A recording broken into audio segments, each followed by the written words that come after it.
Have mercy on me, a sinner.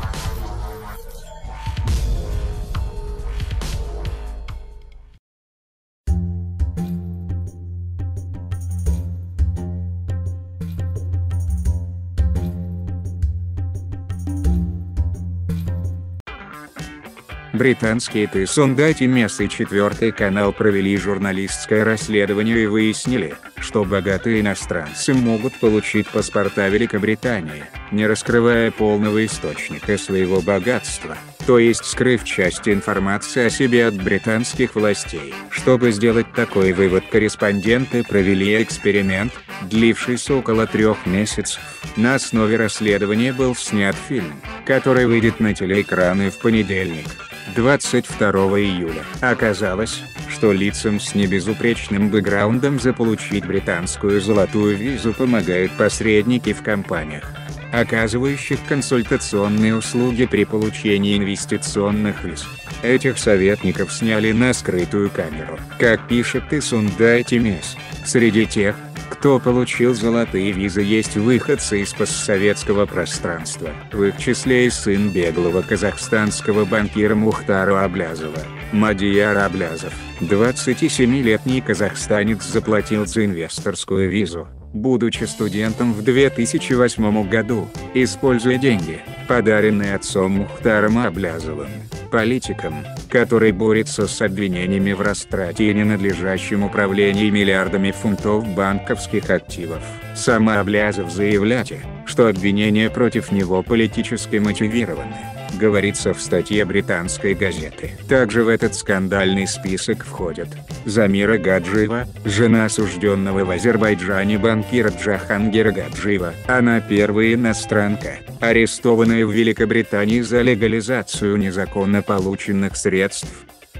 Российский бизнесмен-информатор по делу Магнитского Александр Перепеличный, скончавшийся от внезапной остановки сердца в 2012 году в возрасте 43 лет.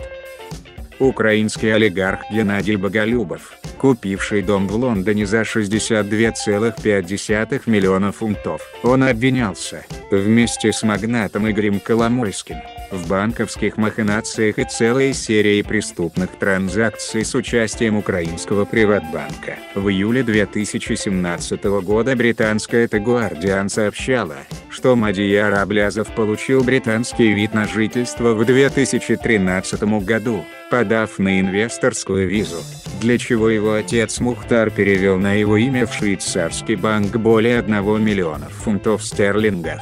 Великобритания выдает золотые визы бизнесменам при условии вложения в британскую экономику средств в объеме не менее 2 миллионов фунтов. С 2008 года такой документ получили 11 тысяч человек. Они имеют право жить на территории Великобритании и подавать документы на получение полного гражданства. В субботу, 20 июля, депутат Палаты общин Маргарет Ходж призвала отказаться от такого подхода к выдаче виз. «Мы с распростертыми объятиями пускаем в страну грязные деньги. Мы никогда не будем строить на них британскую экономику», заявила она. С 2018 года, согласно закону о криминальных финансах, власти Великобритании могут применять к владельцам крупных состояний не из стран ЕС и живущим в Великобритании запросы о богатстве неясного происхождения. Этот механизм позволяет властям требовать от владельцев состояния объяснить происхождение их активов стоимостью выше 50 тысяч фунтов.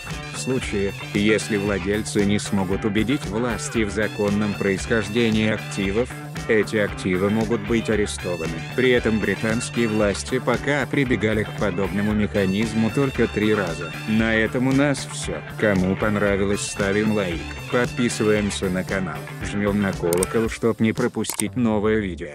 Всем пока-пока.